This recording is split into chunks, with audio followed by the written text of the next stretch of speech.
Kinilig nga ang mga bystanders nang makita nila ang co-stars na sina Kim Chiu at Paolo Avellino sa isang location shoot.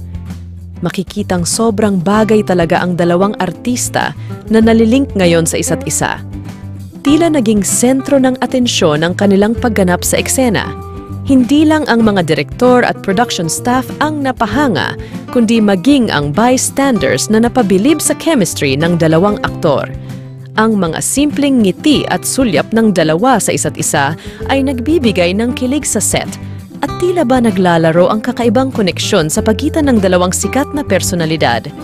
Hindi maikakaila na ang kombinasyon ng ganda ni Kim Chiu at karisma ni Paolo Avellino ay nagdudulot ng kilig hindi lamang sa kanilang mga tagahanga, kundi maging sa mga nagmamasid sa kanilang mga proyekto.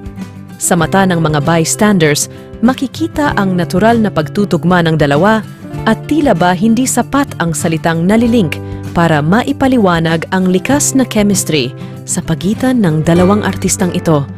Lalo pang umuusbong ang suporta mula sa kanilang fanbase.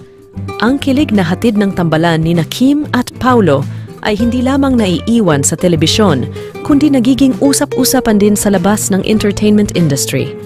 Ang pagkakaroon ng strong on-screen chemistry ay nagiging instrumento upang mapanatili ang interes ng manonood at maging dahilan para sa tagumpay ng isang proyekto.